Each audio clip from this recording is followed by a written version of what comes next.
Welcome back, guys. So today we'll be discussing code forces round number 653, division 3, problem number A, required remainder. So the problem statement is we are given three integers x, y, and n.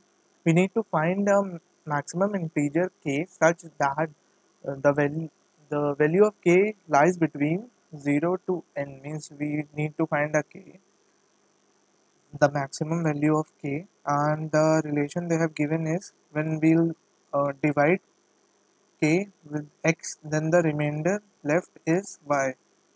So I think this would be enough. On the t, the number of test cases, and three variables x, y, and n. Now we need to print k, and also the answer always exists, so we don't need to print -1 for any test cases. So answer will always exist. So let's look at the example they have provided. So the value of x is 7 in the first test case, y is 5, and the value of n is 1, 2, 3, 4, 5. So the output of this is 1, 2, 3, 3, 9, and they have explained in the note that how we have obtained 1, 2, 3, 3, 9 is by multiplying 7 with 1, 6, 7, 6, 2 and adding 5. And when we divide this number with 7, we are getting a remainder of 5.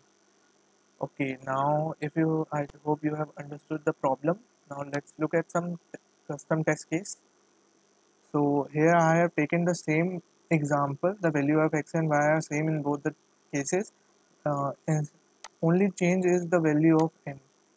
Now what we'll do is divide the value of n with x, and we'll find the quotient, and the quotient in both the cases is 1, and remainder in this first example is 2, and here it is 1.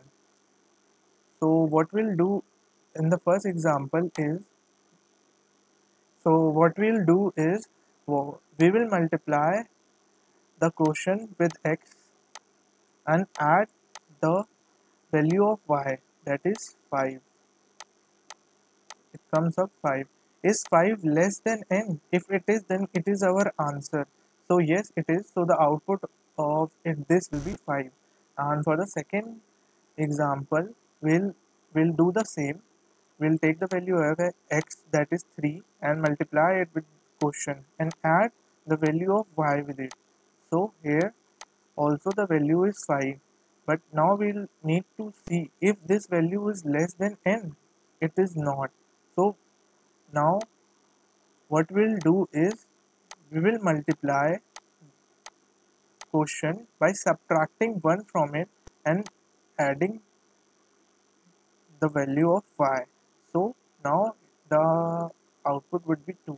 So 2 would be the maximum number lying between 0 and 4 such that the answer, this is the value which will be maximum in this case.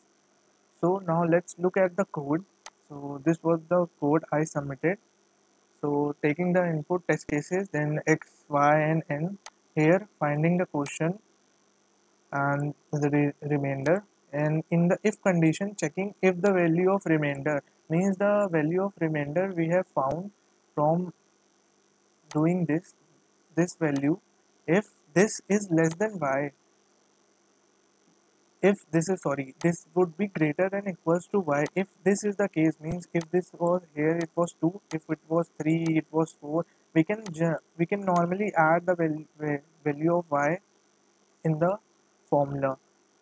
Or in the else condition we have checked, if it is not, then we'll subtract the quotient with 1, multiply x, add y. I hope you liked this video, and if so, then hit the like button, and if you are new, don't forget to hit the subscribe button, and also don't forget to hit the bell icon.